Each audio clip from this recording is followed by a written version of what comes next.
If this is your first time using the stock game in your class, this video will walk you through the basics of placing your first trade. Let's get started. On the student dashboard, you can see your open positions from the My Portfolio widget. If you haven't placed any trades yet, you'll see a few options to choose from to help you get started. You can also research companies by going to the Investing Research menu. Click Trading Ideas to see a list of popular stocks. The Symbol Lookup page will help you get the ticker symbol of any publicly traded company. Search by company name to get their unique ticker symbol and their financial information. View financial statements, analyst ratings, share performance, and more to discover if this is a good buy. When you're ready to place a trade, click Stocks from the Stock Game menu.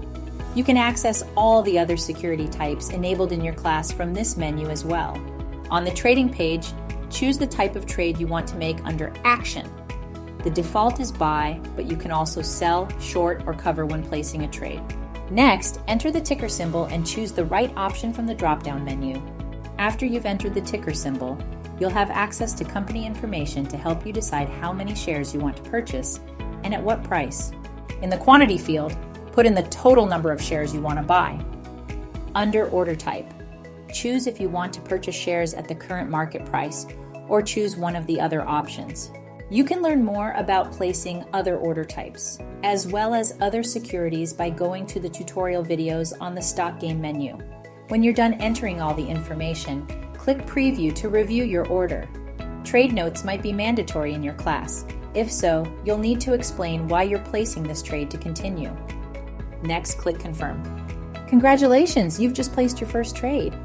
If you're ready to place another trade, go ahead and click Place New Order. Under the Stock Game menu, you have access to more detailed information about your portfolio. Your open positions are where you can see your current holdings and review how well each investment is performing. From here, you can see charts of your holdings or view more detailed information by clicking the plus button beside the ticker symbol. It will take 15 minutes for the real-time pricing to update after you place a trade. If your class has other security types enabled, you can view your other holdings by choosing the right type from the drop-down menu. To close your position or to sell your shares, click Trade, and the system will take you back to the trading page. If you want to see how your portfolio is performing compared to everyone else in your class, go to My Rankings under the Stock Game menu. There you have it. Now you know how to place a trade, how to view your portfolio, and how to access class rankings. It's time to keep practicing, and remember, don't put all your eggs in one basket. Thanks for watching.